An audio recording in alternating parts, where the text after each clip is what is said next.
بسم اللہ الرحمن الرحیم۔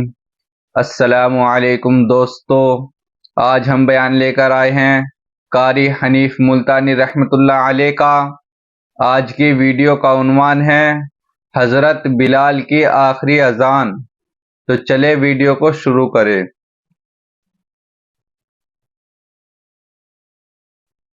جا کے دیکھو جس مقام پہ سیدنا بلال نے کوڑے کھائے، مار کھائی، آج وہاں مسجد بنی کھنی ہے، اور کوڑے مارنے والے جہاں رہا کرتے تھے وہاں بیت الخلا بنا ہوا ہے۔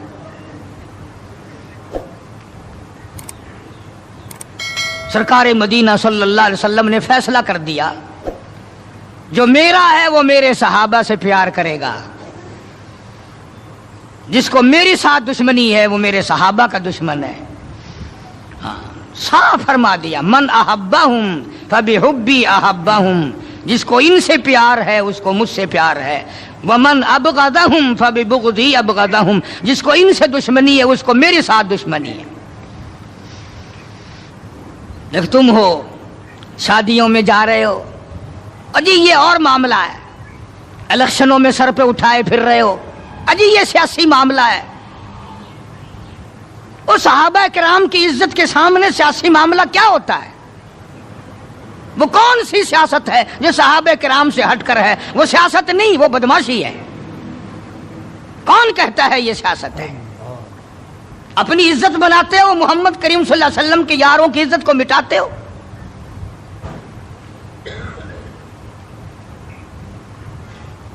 قربان جاؤں ان حضرات پہ، تم تو اب بھی نہیں سمجھ سکے ہوگے میں کن کی بات کر رہا ہوں۔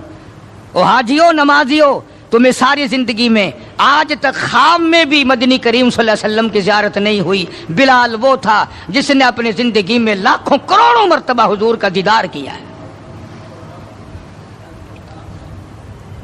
سرکار دو عالم صلی اللہ علیہ وسلم کے گھر کا ساز و سامان لاتا ہے، اور یہ مرتبہ یوں ہی نہیں ملا، ہاں مفت میں نہیں مل گیا، بڑی مصیبتیں اٹھائی ہیں، بڑی تکلیف جھیلی ہیں۔ امیہ ابن خلف مکے کا بہت بڑا بدماش قسم کا کافر غلام ہے۔ امیہ ابن خلف بہت بڑا سردار ہے مکے کا۔ حضرت بلال رضی اللہ تعالی عنہ اس کے غلام ہیں، زر خرید ہیں۔ امام الانبیاء محبوب کبریا حضرت محمد مصطفیٰ صلی اللہ تعالی علیہ وسلم کا دیوانہ پروانہ، جان نثار، جان پہ کھیلنے والا بلال، سرکار کے چہرے انور کا دیدار کیا تو کلمہ پڑھ بیٹھا۔ امیہ ابن خلف کو پتہ چلا، بلال کو مارنا شروع کیا، سارا دن مارتا ہے، لوہے کی زرہ پہنا کر دھوپ میں سارا دن لٹائے رکھتا ہے، گرم ہو جاتی ہے، بدن جل جاتا ہے، سارا دن نمبر وار پٹائی کرتے ہیں۔ شام کے وقت سیدنا بلال رضی اللہ تعالیٰ عنہ کے پیروں میں رسے ڈال کر مکے کے لڑکے گلیوں میں گھسیٹے پھرتے ہیں۔ جس گلی سے گزارا جاتا ہے عورتیں پوچھتی ہیں کیا بات ہے، نوجوان پوچھتے ہیں کیوں مارتے ہو، مارنے والے جواب ایک دیتے ہیں، غلام امیہ ابن خلف کا ہے، کلمہ کالی کملی والے کا کیوں پڑھتا ہے؟ چمڑا اڑ گیا، ہڈیاں سالم نہ رہی، روزانہ گھسیٹا جاتا ہے، روزانہ مارا جاتا ہے، روز مار کے امیہ ابن خلف تھک گیا۔ خود بھی دوسرے لوگ بھی امداد کو آتے ہیں کافر کی۔ سیدنا بلال رضی اللہ تعالیٰ عنہ کے گلے پہ پاؤں رکھ کر پورا وزن ڈال دیتا ہے، سینے پہ پتھر کی چٹان رکھتا ہے، کمر کے نیچے دہکتے ہوئے بھڑکتے ہوئے کولے اور شعلے ہیں، آگ بجھ جاتی ہے مگر بلال غریب کو چھوڑا نہیں جاتا۔ آج کوئی مار کھائے گا عورتوں کے پیچھے, کوئی زمین کے پیچھے, کوئی دولت کے پیچھے, کوئی مکان کی وجہ سے, کوئی دکان کی وجہ سے, کوئی کرسی کی وجہ سے, کوئی شہنشاہیت کی وجہ سے, کوئی وزارت کی وجہ سے, کوئی سفارت کی وجہ سے بلال مار کھاتا ہے. قرآن کہتا ہے وَأُوذُوا فِي سَبِيلِي وَقَاتَلُوا وَقُتِلُوا لَأُكَفِّرَنَّ عَنْهُمْ. خدا کہتا ہے یہ وہ لوگ ہیں جنہوں نے مار کھائی میری راہ میں, میرے نام پہ مار کھائی, میری وجہ سے مار کھائی, زبان پر مصیبت آئی, جان پر مصیبت آئی, مالی تکلیف پہنچی, بھوک پیاس کی تکلیف اٹھائی. خدا فرماتے ہیں میرا بندہ تکلیف اٹھاتا ہے, میں سامنے کھڑا ہو کر دیکھتا ہوں. وَأُوذُوا فِي سَبِيلِي, اور میرے بندے میں تجھے دیکھ رہا ہوں, میرے نام پہ تجھے مار پڑ رہی ہے. جناب بلال حبشی رضی اللہ تعالیٰ عنہ کی ذات اقدس ہے, مار مار کے تھک گئے, اکتا گئے, سزا دے دے کر تھک گئے, مگر بلال اپنے ایمان میں, اپنے یقین میں, اپنی توحید میں, ختم المرسلین صلی اللہ علیہ وسلم کی رسالت میں کسی قسم کی ملاوٹ کرنے کو تیار نہیں. تمہیں تو آج اگر تھوڑا سا کوئی کہہ دے کہ اس سال کاروبار میں تجھے منافع اسی لیے تو نہیں ہوا کہ تو نے فلانے بابے کو نہیں مانا, فلانے بابے کی پوجا نہیں کی, فوراً کروٹ بدل جاتا ہے, چلو بھائی اب کے بابے کو ہی مانیں گے. یہ وہ بلال ہے جو کسی بابے کو نہیں مانتا, کسی قبر والے کو نہیں مانتا, جو کسی اونچے نیچے کو نہیں مانتا, کسی بڑ کا پجاری نہیں, پیپل کا پجاری نہیں, کسی کھو کا پجاری نہیں, کسی جنڈی گھنڈی کا پجاری نہیں, کسی درخت کا پجاری نہیں, چاند سورج ستاروں اور پانی کا پجاری نہیں. وہ صرف ایک اس کائنات کے مالک کا پجاری ہے جو خداوند عالم کی ذات ہے. مار بھی کھاتا ہے. قریب سے جناب ابو بکر صدیق رضی اللہ تعالیٰ عنہ گزرے, مار پڑ رہی ہے, اس قدر مارا, گلے پہ پاؤں رکھ کر دبایا. ابو بکر صدیق رضی اللہ تعالیٰ عنہ فرماتے ہیں میری آنکھ نے دیکھا بلال کی ایک بالشت زبان باہر لٹکی ہوئی تھی.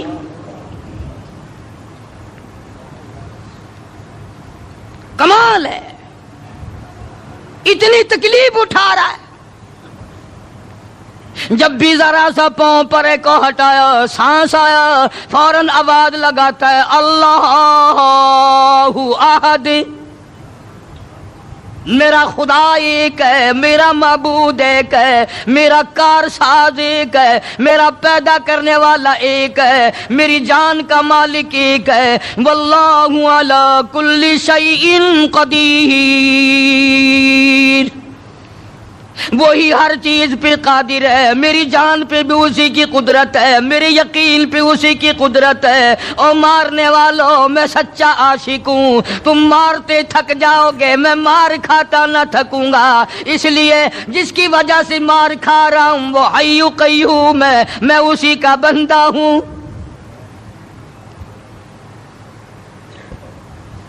جناب ابو بکر صدیق رضی اللہ تعالیٰ عنہ نے گزرتے گزرتے کان میں بلال کے یوں کہہ دیا آہستہ اللہ کا نام لے لے, تجھے بڑی سخت مار پڑ رہی ہے, اللہ کا آہستہ نام لے لے. جناب بلال رضی اللہ تعالیٰ عنہ فرماتے ہیں مجھے بڑا دکھ پہنچا,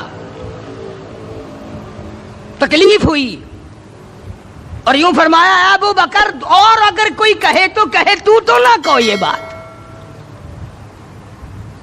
نے کہا میں تیری تکلیف دیکھ کے کہہ رہا ہوں, تجھے صدمہ بڑا پہنچ رہا ہے, تجھے تکلیف بڑی پہنچ رہی ہے.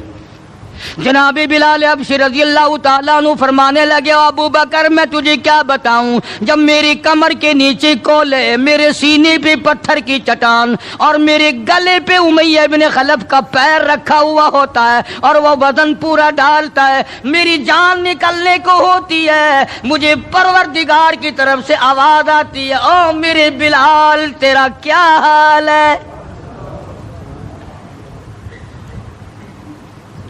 جب وہ ذات سامنے آئے میں کیسے آہستہ کہوں, اور میرا حال پوچھنے والا خدا ہو، میں کیسے آہستہ اللہ کا نام لوں؟ بدنصیب قوم آج تو نہ آہستہ اللہ کا نام لیتے ہیں، نہ زور سے اللہ کا نام لیتے ہیں. چھوڑ ہی دیا، نماز چھوڑ دی، قرآن کی تلاوت چھوڑ دی، اللہ اللہ کرنا چھوڑ دیا، مسجد میں آنا ہی چھوڑ دیا. یہی وجہ ہے کہ آج کافروں کا ڈنڈا ہے اور مسلمانوں کے سر ہیں، پٹ رہے ہیں ساری دنیا میں. کون ہے مارنے والا مسلمان کو اگر ہم مسلمان ہوں؟ جناب ابو بکر صدیق رضی اللہ تعالیٰ عنہ نے یہ بات سنی تو حیران ہو گئے. بڑا عجیب طریقے سے مصیبتیں اٹھائیں، بڑی بڑی تکلیفیں جھیلیں، مار مار کے بلال حبشی کو تھک جاتا تھا. ایک دن سیدنا بلال رضی اللہ تعالیٰ عنہ کو اتنا مارا، حضرت بلال رضی اللہ تعالیٰ عنہ فرماتے ہیں مجھے یقین ہو چلا کہ آج میرا وقت آ گیا، آج میرا دم آخری ہے. اندازہ لگاؤ، کمر کے نیچے دہکتے ہوئے کولے اور شولے، سینے پہ پتھر کی چٹان ہے اور کوڑے مار رہے ہیں اور گلے پہ پاؤں رکھ کر کے وزن ڈال رکھا ہے. تھوڑا سا سانس آیا، بلال نے اپنے پروردگار سے التجا کر دی، کہتا اے خدا خالق کون و مکان، اے خدا اے سر قلب سر جہاں، اور میرے مولا زبان نہیں ہل سکتی، کیسے تیرا نام ادا کروں؟ لب حرکت کرنے سے عاجز آ گئے، زبان باہر نکل گئی، میں کس طرح تیرا نام لوں؟ دل ہی دل میں تجھے پکارتا ہوں. کہتا او میرے مولا مجھے مار کی پرواہ نہیں، مجھے تکلیف کی پرواہ نہیں، میرا حال یہ بنا ہوا ہے جو تیری مرضی ہو وہ کر میرا حال، عشق میں ثابت قدم ہوگا بلال. اور میرے مولا مجھے اب اوپر اپنے اتنا یقین آ گیا، اب مجھے اپنے اوپر بھروسہ اتنا ہو گیا، جو تکلیف آئے پرواہ نہیں، میں تیرا نام چھوڑنے کو تیار نہیں.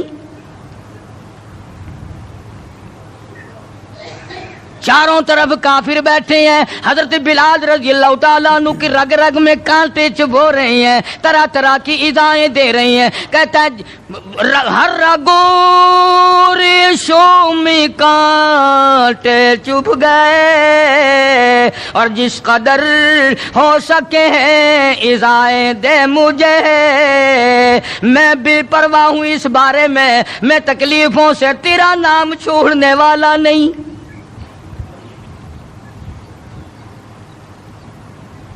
جناب ابو بکر صدیق رضی اللہ تعالیٰ عنہ نے حال دیکھا. آج کا دولت مند رات دن سوچتا ہے دوسرا کارخانہ کس طرح سے لگاؤں، کاہے کا لگاؤں، کہاں لگاؤں، دوسری فیکٹری کہاں لگاؤں، دوسرا کاروبار کس طرح پہ بڑھاؤں. یہ مکے کا دولت مند تاجر ہے جس کا نام ابو بکر صدیق ہے رضی اللہ تعالیٰ عنہ. یہ مکے کی گلیوں میں اس نیت سے چکر لگاتا ہے کوئی مصیبت زدہ مسلمان ہوگا تو دولت خرچ کر کے اس کو آزاد کراؤں گا.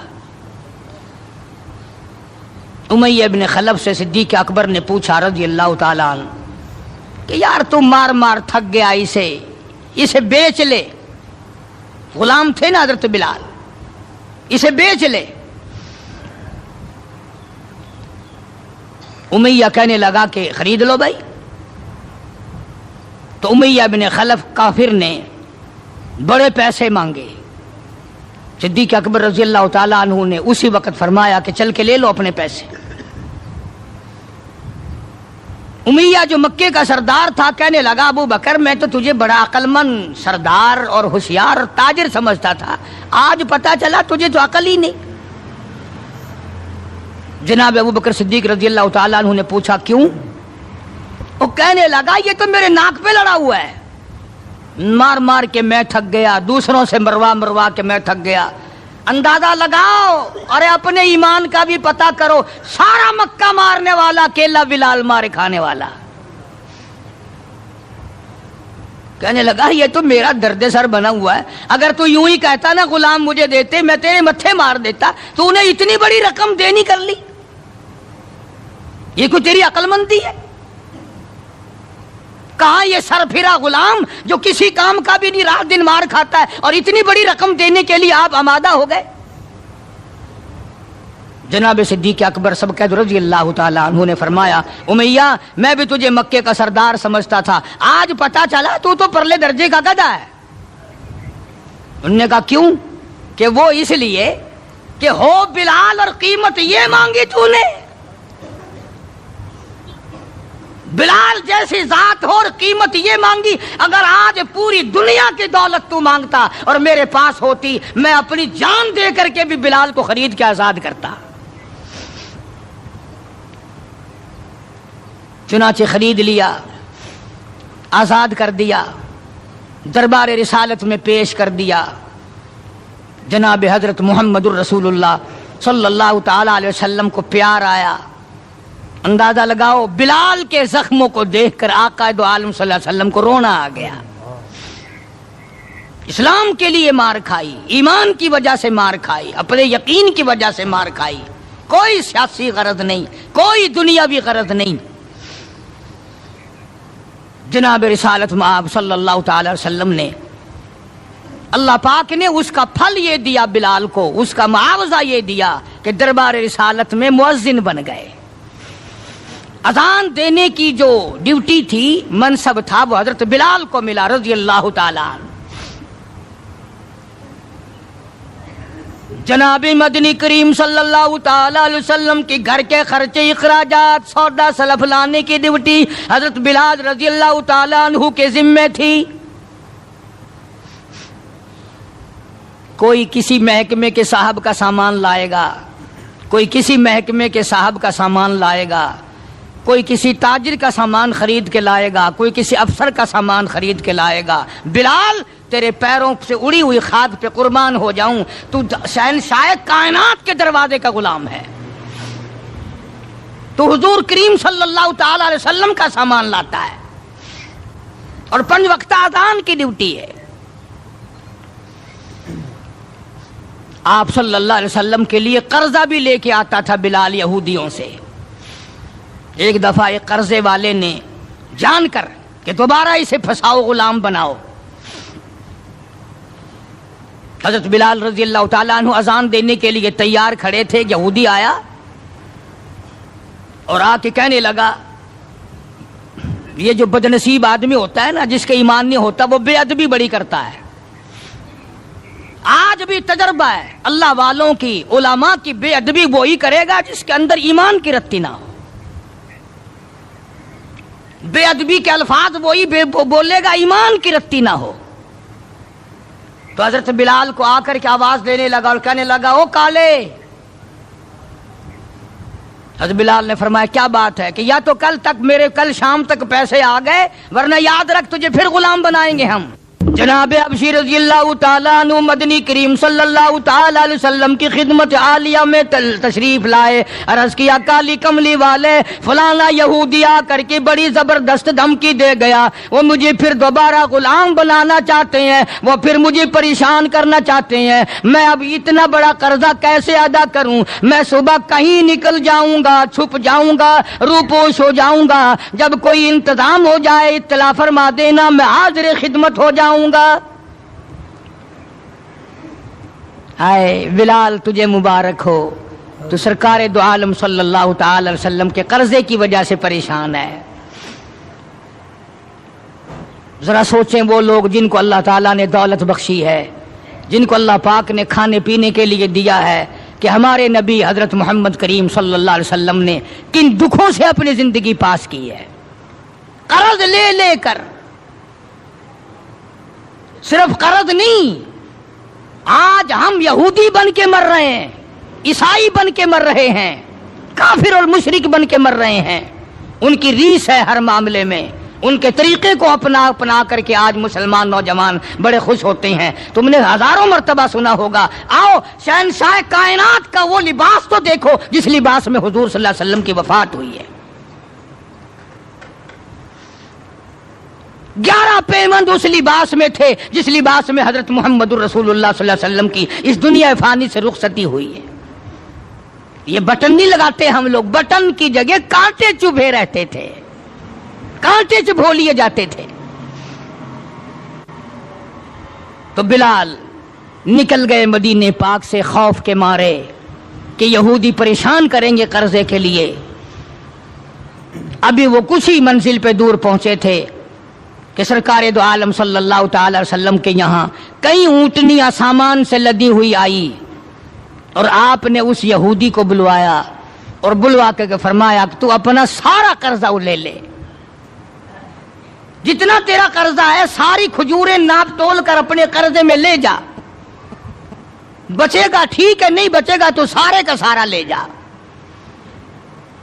اللہ غنی، نبی کی ذات کو تو دیکھو، کبھی تو یہ حال ہے کہ قرضہ لے رہے ہیں اور قرضے کی وجہ سے پریشان ہیں، اور خود حضرت بلال رضی اللہ تعالیٰ عنہ بھی پریشان ہے، اور اب یہاں یہ حال ہے کہ جس صحابی نے کھجوریں اٹھا کر ناپ کر ڈھیر میں سے تول کر دی ہیں اس کا سارا قرضہ اتر گیا، اور صحابی کہتا ہے کہ میری آنکھ دیکھ رہی تھی، ایسا معلوم ہوتا تھا کہ سارے کھجوروں کے ڈھیر میں سے ایک دانہ بھی کم نہیں ہوا،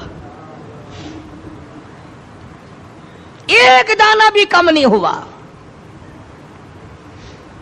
بے شمار واقعات ہیں اس قسم کے۔ مدینہ پاک میں اللہ پاک سب کو زیارت نصیب فرمائے مدینہ پاک کی۔ ایک صحابی ہے حضور صلی اللہ علیہ وسلم کا، اس کا باپ فوت ہو گیا، قرضہ تھا باپ کے ذمے، اس نے سارے سیزن کی کھجوریں اکٹھی کی اور ڈھیر لگا کر سرکار دو عالم صلی اللہ علیہ وسلم کی خدمت عالیہ میں آیا کہ جی فلاں آدمی کا میرے ابا کے ذمے قرض ہے، وہ آپ کھڑے ہو کر اتار دیں، اپنے سامنے وہ قرضہ اتروا دیں، ساری کھجوریں میں نے سنبھال کے رکھی ہیں، بچوں کو ایک دانہ نہیں دیا میں نے۔ کیسے لوگ تھے جو باپ کے قرضے کا فکر کرتے تھے، اب تو الحمدللہ اپنے قرضے کا فکر نہیں، اگر میں مر گیا تو کون دے گا، بلکہ خوش ہیں، قرضہ مار کے مر جانے پہ لوگ خوش ہیں۔ حالانکہ قرضہ ایسی چیز ہے کہ حضور کریم صلی اللہ تعالی علیہ وسلم نے جب تک یہ پوچھ نہ لیا، کبھی بھی کسی کا جنازہ نہیں پڑھایا جب تک یہ پوچھ نہ لیا کہ اس کے ذمے کسی کا قرضہ تو نہیں، اور اگر پتا چلا کہ ہے تو فرمایا ضامن بنو، کون دے گا، اور اگر ضامن کوئی نہیں بنا تو حضور نے کسی صحابی سے جنازہ پڑھوا دیا، خود جنازہ چھوڑ دیا۔ یہ تھوڑی بات ہے کہ نبی جنازہ چھوڑ دے۔ آج لوگ گسے مارتے ہیں، بڑے خوش ہوتے ہیں، کوئی گل نہیں، ایسا کوئی بھجے ہوئے نہیں۔ آدمی اپنا قرضہ جو منگا کے مڈی چاہ گئے ہیں، بھج گئے کتائی، دینا نہیں، ڈرتا نہیں، اگر میں مر گیا تو میرا قرضہ کون دے گا۔ یہ تھوڑی مصیبت ہے، یہ تھوڑی بات، اور نبی جس کا جنازہ چھوڑ دے، نبی جس کی جنازے کو چھوڑ کر ہٹ جائے، دیکھو تھوڑی بات ہے۔ پہلے لوگ دعائیں مانگا کرتے تھے، یا اللہ مقروض بنا کے نہ ماریو، اور اب دعا کرتے ہیں یا اللہ جتنا گڑگپا کر کے مروں اتنا ہی اچھا۔ بے ایمانی کر کے مرنا چاہتے ہیں، لوگوں کا پیسہ کھا کے مرنا چاہتے ہیں، فنکاری کر کے مرنا چاہتے ہیں، شرم نہیں، یہ کوئی موت ہے، یہ کوئی مرنا ہے، یہ تو لعنت کی موت ہے۔ کسی کا کھا کے مر جاؤ، جب وہ سنتا ہے تو کہے گا نہیں، اور تجھ پر خدا کی لعنت ہو، میرا روپیہ کھا کے مر گیا۔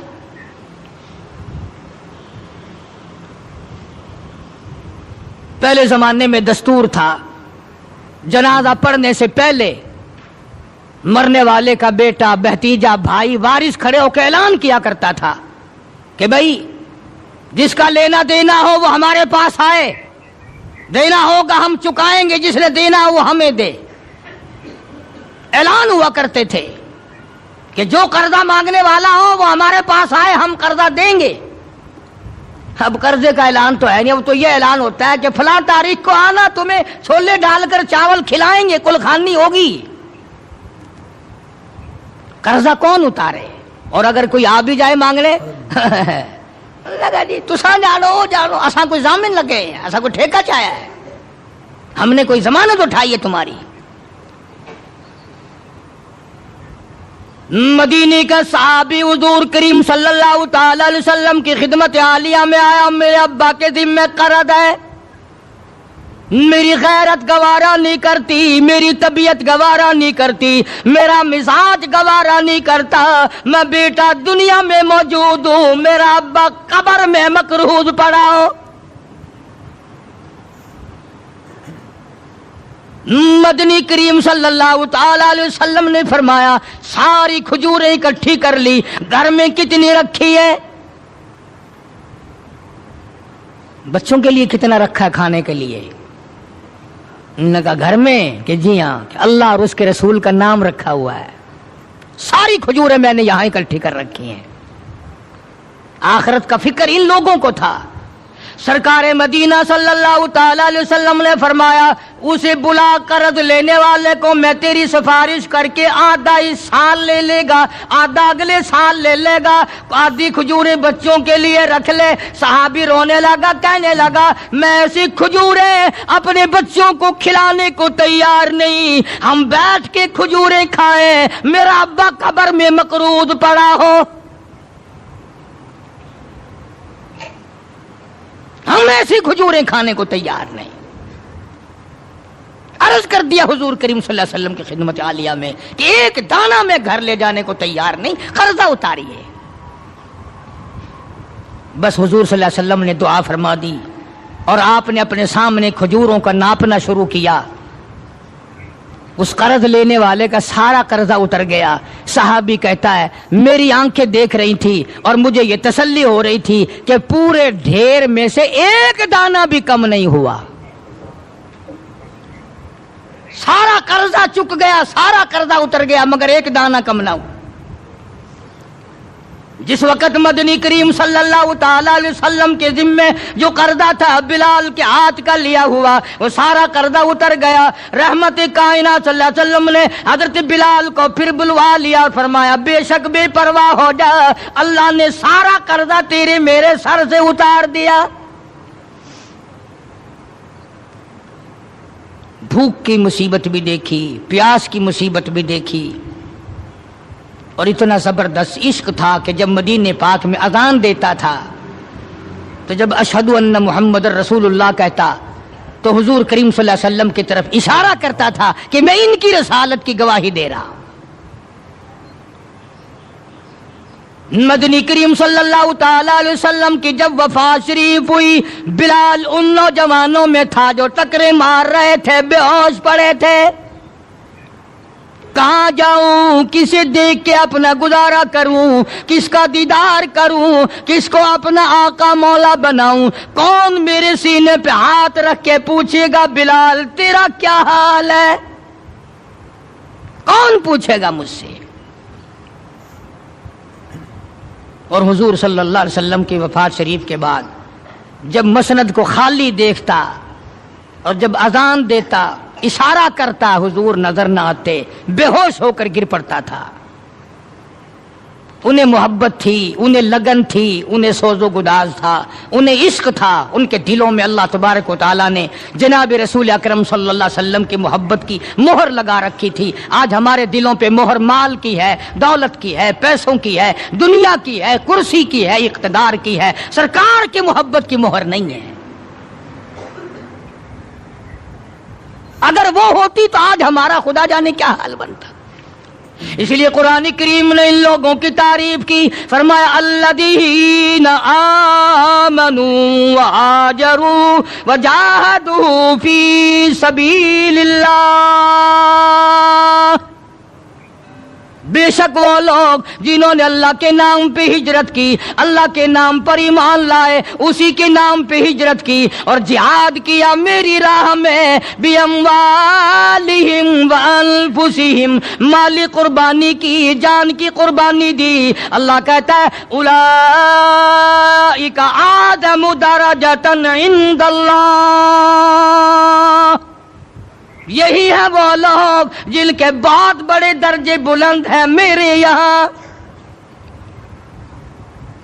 میں خدا کے نزدیک ان کے درجے بڑے ہیں، میں خدا کے نزدیک ان کے مقام بڑے اونچے ہیں، میں پروردگار عالم کے نزدیک ان لوگوں کے مقامات بڑے اونچے ہیں، اور خدا جن کو اونچا کہے وہ کتنے اونچے ہوں گے۔ اور دونوں شہادتیں اللہ پاک کی قرآن میں ہیں حضرات صحابہ کرام کے بارے میں۔ تمہارا اس طرف دھیان نہیں، تمہیں تو صرف تھوڑی سی کوئی انگلی لگا دے، دیکھو جی فلانے نے فلانے کا حق مار لیا تھا، دیکھو نا جی برا ہوا نا جی، اوہو تم بھی فیصلہ کر جج بن جاتے ہو، تم بھی فیصلہ کرنے والے بن جاتے ہو۔ ٹھیک ہے یار، صحابہ کے درجے تو بڑے ہیں، مگر یہ بات تو نہیں چاہیے تھی انہیں۔ تجھے کیا پتا ہے؟ تجھے اپنے ایمان کا تو پتہ نہیں، تو صحابہ کرام کے ایمان کا پتہ کرتا ہے۔ ساری عمر گوں کھاتے گزر گئی، حرام کا پیشاب پیتے گزر گئی، ہم صحابہ کرام کے فیصلے کریں گے؟ اور فیصلہ کرنے والے ہم، اور فیصلہ نبی کے یاروں کا، نبی کے دیوانوں کا، نبی کے پروانوں کا۔ خدا گواہ ہے، خدا کہتا ہے بِأَمْوَالِهِمْ وَأَنفُسِهِمْ کہ ان لوگوں نے مال بھی قربان کیا، جان بھی میرے اوپر قربان کر دی۔ خدا گواہ ہے، رسول گواہ ہے، قرآن گواہ ہے۔ تم صحابہ کرام میں 1 کروڑ عیب نکالو، کوئی صحابہ کے درجے کو نقصان نہیں پہنچا سکتا۔ 1500 سال پہلے کی باتیں کرنے کے لیے بڑے ہوشیار ہو، آج کل کی باتیں کوئی نہیں کرتا۔ کیسے کریں؟ انشاءاللہ شام جیل میں ہوگی۔ آج کل کی باتیں کرو نا، کس محکمے میں کیا ہو رہا ہے، کس جگہ کیا ہو رہا ہے، کیا کر رہے ہیں وزراء، کیا کر رہے ہیں سفراء، کیا کر رہے ہیں بڑے بڑے افسر، ان کی بات نہیں کرتے، رسالے چھاپے پھرتے ہیں صحابہ کرام کے نام پر۔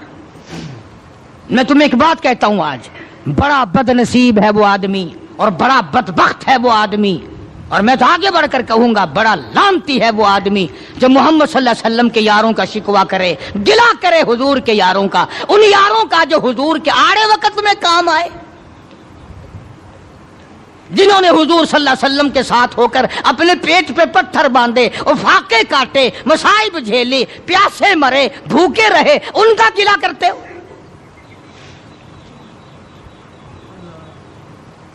اور پھر تمہیں جج کس نے بنایا ہے؟ تم ہوتے کون ہو؟ تم کون ہو محمد صلی اللہ علیہ وسلم کے یاروں کا فیصلہ کرنے والے؟ وہ خدا کے بندے تھے، خدا ان کا گواہ ہے، نبی ان کے گواہ ہیں، قرآن ان کی تعریف کرتا ہے۔ فرمایا ان الذین آمنوا وہاجروا وجاہدوا فی سبیل اللہ،